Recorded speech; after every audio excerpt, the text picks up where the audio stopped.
welcome to our AGM. We're so glad you can join us. I just wanted to read a little note from the chair. Hello, my name is Emily Hammond, and I'm honored to serve as the chair of the board of directors of OPACC. I'm here today not just as a chair, but as a cancer mom. When my son Griffin was diagnosed at 22 months old, our world changed forever. Like so many families, we entered a journey filled with fear, uncertainty, sorrow, but also one where we found something powerful. Emily, you need to move over a little bit. Just because every time you look at your paper, we can't hear you. Okay, Okay, you good don't to need to know. start over. Carrie, Okay, oh, you're good. this is what OPACC represents. Across Ontario, OPACC is making a real difference in the lives of families facing childhood cancer. Through programs like Courage Capes, we give strength and a sense of bravery to children. Through flag raisings, we raise awareness and honor their journeys. Through hospital parking programs and meal vouchers, we ease the burden on families during incredibly difficult times. Our parents support groups and speaker sessions create spaces where families can connect, be reminded that they are not alone, which is a motto of mine, which is something that means so much to me as a facilitator of Niagara and Hamilton families. One initiative especially close to my heart is the OPACC Scholarship Program. It represents hope beyond treatment. This program supports fighters, survivors, and also parents as they move forward, pursue their goals, and build their futures above and beyond cancer. Because the truth is, the journey doesn't end when treatment does, and neither should the support. To our staff and volunteers, from the bottom of my heart, thank you for everything you do. To our families, thank you for trusting us, for sharing your stories, and allowing us to walk alongside you wherever you are in your journey. You are not alone. Together, we will continue to support, uplift, and make a difference. Thank you. Thanks. All right, so now we can just move on to the financial report from Lynn. Okay, so I'm just gonna kind of give you the high level notes or Reader's Digest version.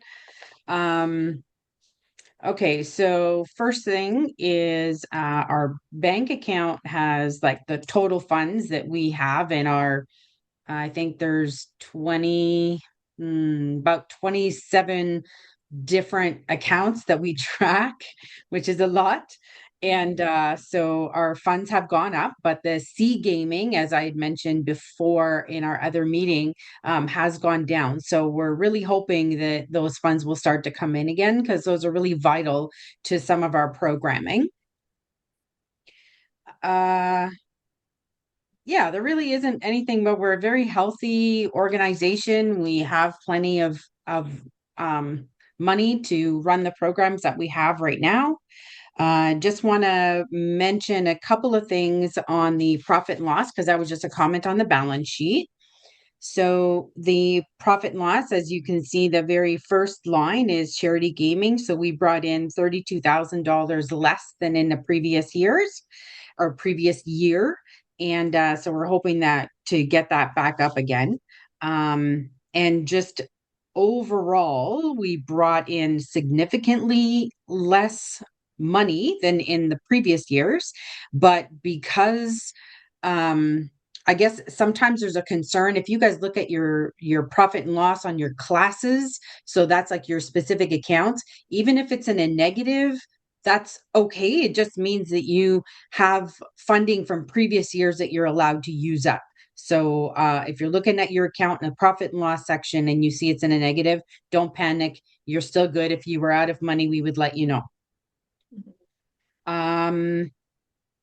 Bank charges, those have gone down. Let me just see if there's anything of real concern here. So program costs is, let me see here. It's down, and then which is likely because Comfy Cases left, and they always had a lot of expenses for fabric and all that stuff. So that's why all of those costs are down, because that program has left our umbrella. They continue to work and do the wonderful work that they were doing, just no longer under the OPACC umbrella. And so that would be the biggest reason for that reduction. And the program supports those, the two things that we paid more on is we paid for more parking than in previous years, an increase of about 6,700, and an increase in meal vouchers, which was about $1,450 more than we had in previous years. And gas and grocery was about even, give or take like $250. So those were about even as from previous years. The last thing that I just want to mention on here, and then I'll ask if there's any questions, is one of the very last, the second last line, it says other expenses. That is mostly us transferring the funds that Comfy Cases had within our program. We had to transfer those funds out to them.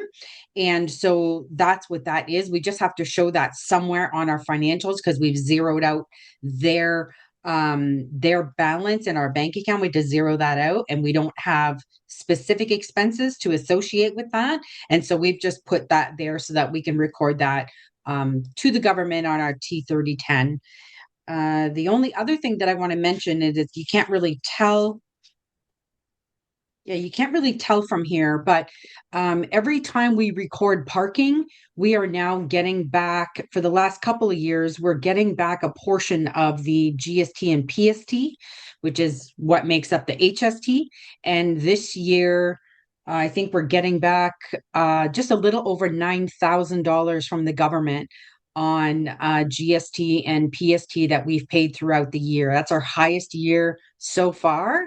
And so yeah, we're just, when I started, I just kind of looked at everything to see, like, are we getting back everything that we can from the government? So yeah, it's and the other thing is we can now file every 6 months to get our public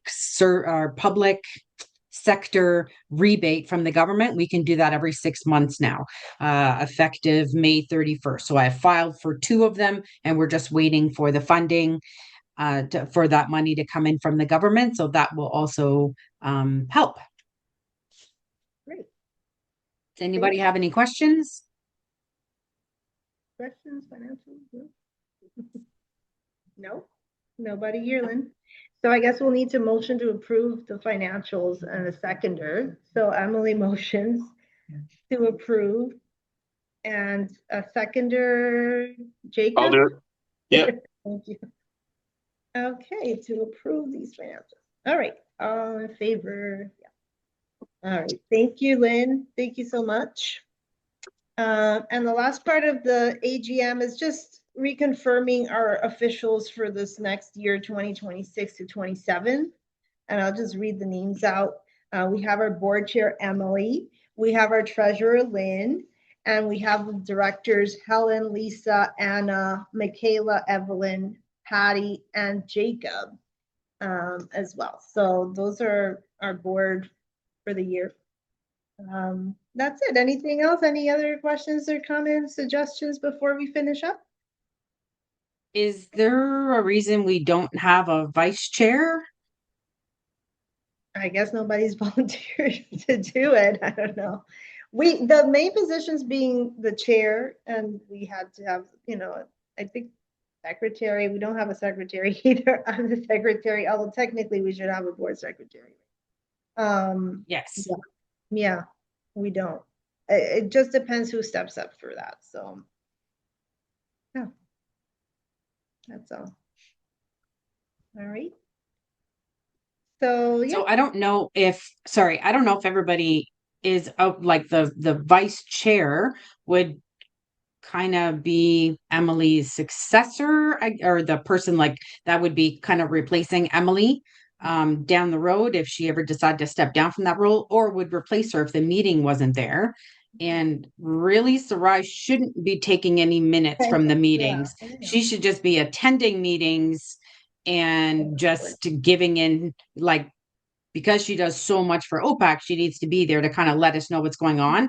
But really, somebody else should be doing the minutes for that. So just mull that over a little bit, and hopefully there's somebody who's willing to step into that role so that Sarai doesn't have to do that. But yeah, so it would be good if somebody would be willing to step into that role. Yeah, I'll put that in the minutes to see if somebody from the board is interested. I know we've asked in the past, nobody has, unfortunately, but Susan. Or, yeah, I know she said, Susan said, would we be able to use an AI note-taking program and then transcribe it? But I think we need an actual secretary position, a person, right? Yes. So, yeah, she Yeah. said we need a person like doing it. Yeah, okay, that's what we thought. Okay, so I think we're done then. Yay. So our next board meeting, as I said before, was on September 19th, is on September 19th, virtually. And yeah, we'll see you there, hopefully. And thank you so much for taking the time to join us this morning. Kind of crazy start here, a little late, but we got it all done now. It's on time, noon, so we're good. Thank you, Lynn. Thank you, Jacob. Take care. Right, bye. Bye. Bye.